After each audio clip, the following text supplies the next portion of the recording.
Hello, ഞാൻ നിങ്ങളുടെ സ്വന്തം ബാനു. അപ്പോൾ നമ്മൾക്ക് ഇവനെ വെട്ടിയൊന്ന് മൈലാഞ്ചി ഇടണം കയ്യിൽ. ഇത് വെട്ടി ഒന്ന് ക്ലിയറാക്കി എടുക്കട്ടെ.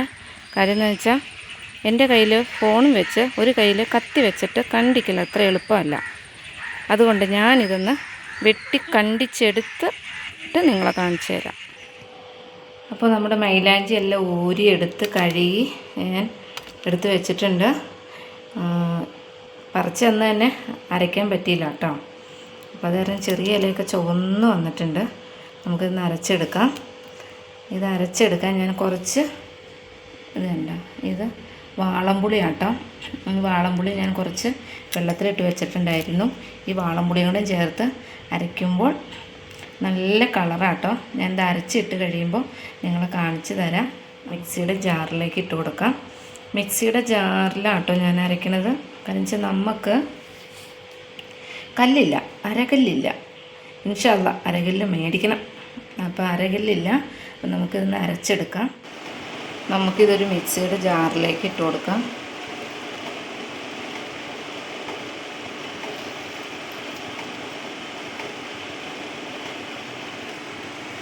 ഞാനിതെല്ലാം ഒരു മിക്സിയുടെ ജാറിലിട്ട് കൊടുത്തിട്ടുണ്ട്. ഇനി നമുക്ക് ആ പുളിവെള്ളം ഇല്ലേ, അതും കൂടെ ഊറ്റി കൊടുക്കാം. നമുക്കൊന്ന് അരച്ചെടുക്കാം കേട്ടോ. ഇത് അരയോന്ന് നോക്കട്ടെ. തന്നെ ഈ മിക്സിക്കകത്ത് കുറച്ചധികം ഉണ്ട്, നോക്കാം. നമുക്ക് ഒന്ന് അരച്ചെടുക്കട്ടെ. ഒന്നും പറയണ്ട, ഈ ജാറിൽ അരച്ചിട്ട് അരഞ്ഞില്ല, മുകളിലേക്ക് പൊങ്ങി പൊങ്ങി കയറി വന്നു. പിന്നെ ഇതിലേക്ക് ഇട്ടിട്ട് അരച്ചരച്ചരച്ചെൻ്റെ ഊപ്പാട് തെറ്റുമല്ലാതെ എപ്പോഴേക്കോ അരഞ്ഞിട്ട് തോന്നുന്നു. കുറച്ച് അരച്ച് ഇവിടെയും വെച്ചിട്ടുണ്ട് കേട്ടോ. ഞാനത് പാത്രത്തിലേക്ക് ആക്കട്ടെ. അരച്ച കൈ ഉണ്ടാതെ കൈ ഏകദേശം മിക്സിയുടെ ജാറിൽ നിന്ന് എടുത്തിട്ടുള്ളൂ കേട്ടോ. കൈ ഇത്രയും ചുമന്നിട്ടുണ്ട്. ചുമക്കുമോ ഇല്ലയോ എന്നൊക്കെ ഞാൻ വീഡിയോ ചെയ്തിട്ട് കാണിച്ചു തരാം. ഞാനിതൊരു പാത്രത്തിലേക്ക് ആക്കിയിട്ടുണ്ട്. ഇനി ഇത് നമ്മുടെ കയ്യിലൊന്നൊക്കെ ഇട്ട് നോക്കാം. കുറച്ചും കൂടി ഉണ്ടായിരുന്നു കേട്ടോ. അപ്പുറത്തെ വീട്ടിലെ കൊച്ചിന് കൊടുത്തു, കുറച്ച് ഞാനും എടുത്തിട്ടുണ്ട്. ഇനി ഇട്ട് നോക്കട്ടെ എത്രത്തോളം ചുമക്കുമെന്നാണ് എൻ്റെ വിശ്വാസം. ഇട്ടിട്ട് ഞാൻ കാണിച്ചു തരാം കേട്ടോ. അപ്പോൾ നമ്മുടെ കയ്യിലൊന്ന് മൈലാഞ്ചി ഇട്ട് നോക്കാം.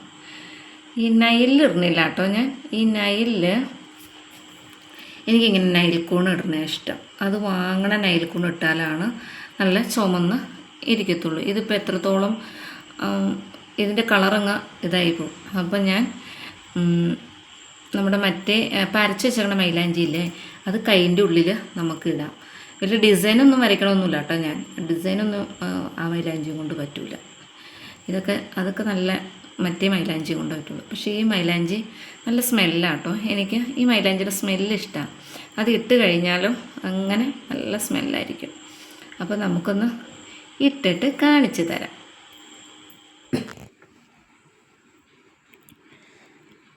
അപ്പോൾ നമ്മുടെ മൈലാഞ്ചി എല്ലാം ഞാൻ നല്ല ഡിസൈൻ ചെയ്ത് വരച്ചിട്ടുണ്ട് കേട്ടോ. അപ്പോൾ നമ്മുടെ മൈലാഞ്ചിയൊക്കെ ഏകദേശം ഉണങ്ങിയിട്ടുണ്ട്. ഇപ്പോൾ എങ്ങനെയാണ് റെഡെന്നൊന്നും നമുക്കൊന്ന് നോക്കാം. ഓക്കെ, പിന്നെ ഇത് വാഷ് ചെയ്തിട്ട് ഞാനൊരു സത്യമായ കാര്യവും പറയാം. അപ്പോൾ ഞാനിതൊന്ന് വാഷ് ചെയ്തിട്ട് വരട്ടെ കേട്ടോ. അപ്പോൾ ഞാൻ എൻ്റെ കൈ വാഷ് ചെയ്ത് വന്നിട്ടുണ്ട് കേട്ടോ. വാഷ് ചെയ്ത് വന്നപ്പോൾ ഫൈനലായിട്ട് ഇങ്ങനെയാട്ടോ. വേണ്ട, ഇങ്ങനെ ചുവന്നിട്ടുണ്ട്.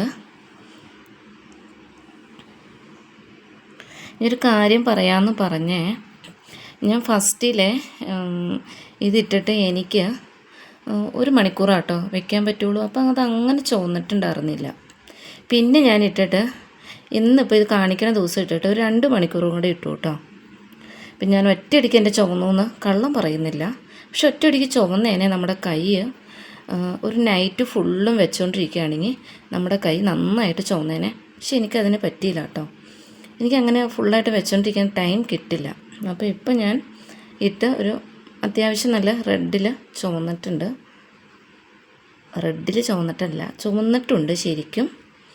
ഇങ്ങനെ നിങ്ങളൊന്ന് ട്രൈ ചെയ്ത് നോക്ക്. നല്ല അത്യാവശ്യമായിട്ട് നല്ല ഭംഗിക്ക് റെഡ് കളറായിട്ടുണ്ട് കേട്ടോ. പക്ഷെ ഇതെനിക്ക് ഭയങ്കര ഇഷ്ടമാണ് കേട്ടോ. ഈ മൈലാഞ്ചിയുടെ ഒരു സ്മെല്ല്, നല്ലൊരു സ്മെല്ലാണ് കേട്ടോ ഈ മൈലാഞ്ചിയുടെ. എനിക്കത് ഭയങ്കര ഇഷ്ടമാണ് എനിക്ക് ഈ മൈലാഞ്ചിക്ക്. അപ്പോൾ നമ്മുടെ ഇന്നത്തെ വീഡിയോ ഇത്രയൊക്കെ ഉള്ളൂ. ടാറ്റാ.